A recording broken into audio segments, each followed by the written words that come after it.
Students, आज हम करेंगे कॉम्प्लेक्स नंबर का पार्ट 3। इसमें हमारा जो टॉपिक है वो है conjugate of a complex number. सबसे पहले हम बात करेंगे इसके डेफिनेशन की। Let z is equal to a plus iota b be a complex number, then the conjugate of z is denoted by z bar. जो भी कॉन्जुगेट होता है हम उसको किससे रिप्रेजेंट करते हैं? z बार से रिप्रेजेंट करते हैं। Okay, and is equal to, और उसकी जो वैल्यू होती है कॉन्जुगेट की वो किसके इक्विवेलेंट होती है? a minus iota b। Example से हम देखेंगे कैसे। मानो हमारे पास एक कॉम्प्लेक्स नंबर गिवन है, जैसे z is equal to 3 plus 4 iota. हमें क्या करना है? इस कॉम्प्लेक्स नंबर का कॉन्जुगेट बताना है। क्या फाइंड करना है? इसका कॉन्जुगेट। तो हम कैसे इसका कॉन्जुगेट फाइंड आउट करेंगे? अभी हमने डेफिनेशन में देखा है कि जब भी कॉन्जुगेट निकालते हैं तो a प्लस आयोटा b का क्या बन जाता है? a minus iota b। तो यहाँ हमारा जो कॉम्प्लेक्स नंबर है वो है 3 प्लस 4 आयोटा, तो इसका जो कॉन्जुगेट होगा वो हो जाएगा 3 माइनस 4 आयोटा। क्या चेंज किया है हमने कॉन्जुगेट में? जब भी किसी भी कॉम्प्लेक्स नंबर का कॉन्जुगेट निकालते हैं तो जो उसका इमेजिनरी पार्ट होता है, उसकी जो इमेजिनरी वैल्यू है, उसका साइन चेंज हो जाता है। फॉर एग्जाम्पल इसमें इमेजिनरी पार्ट जो है हमारा प्लस का 4 है, कॉन्जुगेट करने पे माइनस का 4। एक बात आपको ध्यान रखनी है कि जब भी हम कॉन्जुगेट निकालते हैं तो सिर्फ आयोटा की जो टर्म है उसका साइन चेंज होगा, जो रियल पार्ट होता है उसका साइन चेंज नहीं होगा। ओके, अब हम पढ़ेंगे इसकी प्रॉपर्टीज। कॉन्जुगेट की प्रॉपर्टीज में फर्स्ट प्रॉपर्टी क्या कहती है? अब मान लो हमारे पास कोई कॉम्प्लेक्स नंबर है, हमने उसका कॉन्जुगेट किया और अगेन उसका कॉन्जुगेट कर दिया, मीन्स कॉन्जुगेट का कॉन्जुगेट, तो दोबारा से हमारे पास क्या आ जाएगा? Complex number. फॉर एग्जाम्पल जैसे अभी हमने ऊपर किया, हमारे पास एक कॉम्प्लेक्स नंबर z था, इसका कॉन्जुगेट किया तो 3 माइनस 4 आएगा। अगेन हम इसका कॉन्जुगेट कर देते हैं,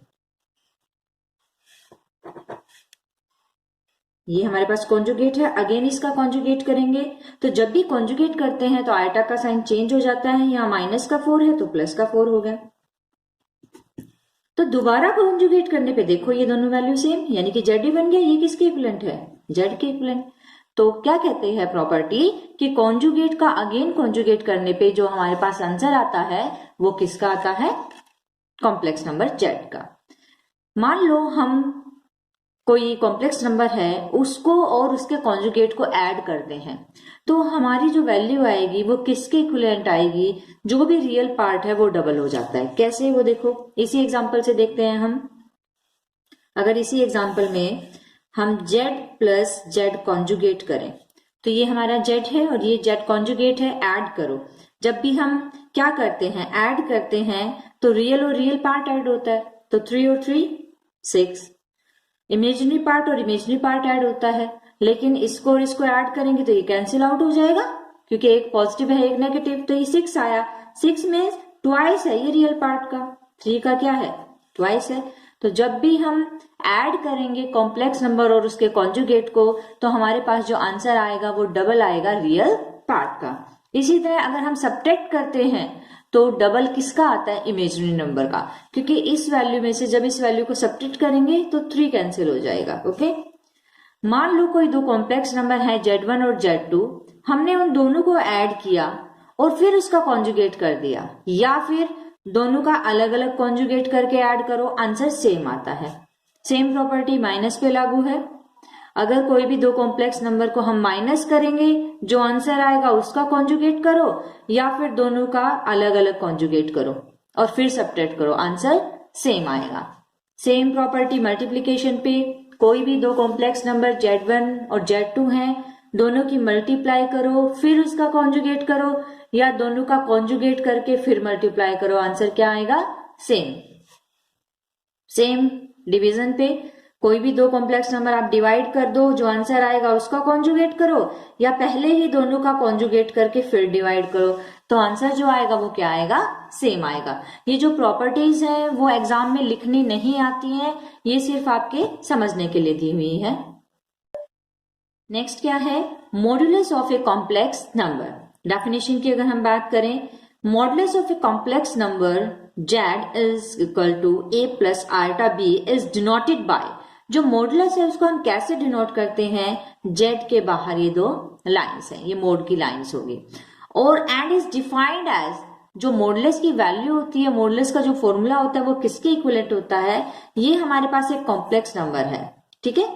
इसके अंदर स्क्वायर रूट जो भी रियल पार्ट है उसकी स्क्वायर प्लस जो भी आइटा के साथ है इमेजिनरी पार्ट की स्क्वायर, ये होता है मॉडुलस निकालने का फॉर्मूला।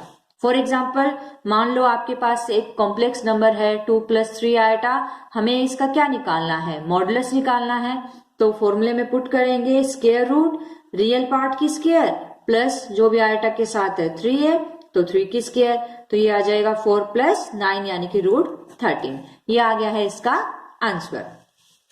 इस टाइप के क्वेश्चन अगर आपको मॉडुलस और कॉन्जुगेट दोनों निकालना पूछा है तो 4 मार्क्स में आता है एग्जाम में। मान लो हमें एक कॉम्प्लेक्स नंबर दिया हुआ है 1 + आइटा डिवाइड बाय 1 - आइटा, हमें इसका क्या फाइंड आउट करना है, मॉडुलस भी और कॉन्जुगेट भी। तो हमें सबसे पहले क्या करना पड़ेगा, जो भी एक जेड हमें गिवन दिया हुआ है कॉम्प्लेक्स नंबर, पहले इसको हम सिंप्लीफाई कर लेंगे, सोल्व कर लेंगे। और सोल्व करने के लिए मैंने आपको बताया हुआ है कि अगर डिवाइड में आइटा की टर्म है तो हमें इसको रेशनलाइजेशन करना पड़ता है। तो रेशनलाइजेशन करने के लिए यहाँ है 1 - आइटा, तो साइन चेंज करके 1 + आइटा से मल्टीप्लाई, 1 + आइटा से डिवाइड, ऊपर वाली टर्म्स की मल्टीप्लाई करेंगे, पहले 1 की इन दोनों टर्म से करेंगे तो 1 की 1 से 1, 1 की आइटा से आइटा, आयोटा की 1 से आयोटा, और आयोटा और आयोटा की मल्टीप्लाई आयोटा स्क्वायर। नीचे a - b into a + b का फॉर्मूला होता है a की स्क्वायर माइनस b की स्क्वायर, तो ये हो गया 1, आयोटा और आयोटा को हम ऐड कर देंगे तो 2 आयोटा। आयोटा स्क्वायर की वैल्यू जो मैंने चैप्टर के स्टार्टिंग में आपको बताया था, जहां भी आयोटा स्क्वायर आ जाए उसकी वैल्यू होती है -1। नीचे 1 की स्क्वायर 1 और आयोटा की स्क्वायर, 1 से 1 क्या हो जाएगा, कैंसिल आउट हो जाएगा, तो यहाँ क्या बचेगा 2 आयोटा डिवाइड बाय, यहाँ हम आयोटा स्क्वायर की वैल्यू पुट कर देंगे -1, माइनस माइनस प्लस होता है तो ये ऐड हो जाएगा, तो 2 आयोटा बाय 2, 2 से 2 कैंसिल, तो क्या बचेगा आयोटा। इट मीन्स जो हमारा जेड था इसको सिंप्लीफाई करने के बाद हमारे पास जो आंसर आया वो आयोटा आया, या फिर 0 + आयोटा भी हम लिख सकते हैं क्योंकि रियल पार्ट तो इसमें 0 है। अब मुझे निकालना क्या है, मुझे इसका निकालना है कॉन्जुगेट और मॉडुलस। तो कॉन्जुगेट निकालने का फॉर्मूला मैंने आपको बताया है, जो भी आयोटा का साइन होता है उसको चेंज कर दो। हमारे पास कॉम्प्लेक्स नंबर 0 + आयोटा है तो इसका जो कॉन्जुगेट है वो हो जाएगा 0 - आयोटा। सेम हमें मॉडुलस फाइंड आउट करना है तो मॉडुलस का फॉर्मूला हम अप्लाई करेंगे, स्क्वायर रूट रियल पार्ट की स्क्वायर यानी कि 0 की स्क्वायर प्लस आयोटा के साथ यहाँ क्या है कुछ नहीं है तो 1 है, 1 की स्क्वायर, तो जो ये वैल्यू आई है हमारे पास मॉडुलस की वो क्या आ गई है 1। तो इस तरह से जब भी आपको कोई डिवाइड में टर्म दी जाए तो पहले इसको सिंप्लीफाई करेंगे, फिर जो आंसर आता है उसका हम क्या निकालेंगे, कॉन्जुगेट एंड मॉडुलस। एक एग्जांपल और हम देखते हैं, find the conjugate of this. हमें इस टर्म का क्या निकालना है, कॉन्जुगेट निकालना है। तो हमारे पास ये z की वैल्यू दी हुई है। अब इस क्वेश्चन में होल स्क्वायर दिया हुआ है तो सबसे पहले हम होल स्क्वायर का फॉर्मूला खोलेंगे। आपने छोटी क्लासेस में भी पढ़ा है, a + b की होल स्क्वायर का फॉर्मूला क्या होता है, a की स्क्वायर प्लस b की स्क्वायर प्लस 2 इंटू में ab, यानी कि 2 इंटू में 2 4, 4 3 12 आइटा, डिवाइड में सेम टर्म। आयोटा स्क्वायर की वैल्यू मैंने आपको बताई हुई है -1, तो ये माइनस का 9 बन जाएगा, 4 - 9 यानी कि -5 plus 12 iota divide by 2 - iota. अब ये जो z की वैल्यू है डिवाइड में आयोटा आ रहा है, अगर डिवाइड में आयोटा है तो हमें क्या करना पड़ेगा, रेशनलाइजेशन करना पड़ेगा। तो 2 - आयोटा डिवाइड में है तो 2 + आयोटा से मल्टीप्लाई एंड डिवाइड।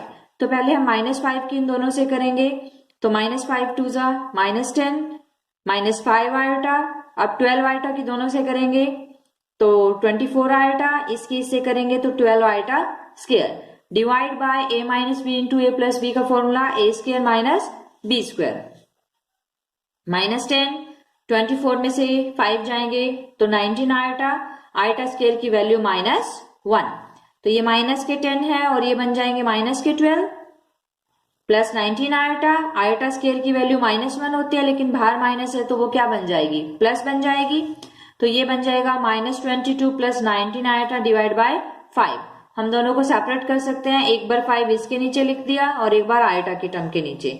अब मुझे निकालना क्या था, ये तो हमने जेड को सिंप्लीफाई किया है, हमें फाइंड आउट तो इसका कॉन्जुगेट करना है। तो इसका कॉन्जुगेट निकालेंगे तो जो आयोटा का साइन है सिर्फ उसको चेंज करना है। ध्यान रहे ये माइनस है तो इसको माइनस ही हमें रखना है, रियल पार्ट में कोई भी चेंज नहीं होगा, सिर्फ साइन किसका चेंज होता है कॉन्जुगेट में, आयोटा का। तो यहाँ आयोटा की जो टर्म है 19/5 वो पॉजिटिव है, कॉन्जुगेट करने पे वो क्या बन जाएगी, नेगेटिव। तो ये हमारा था आज का टॉपिक। ओके।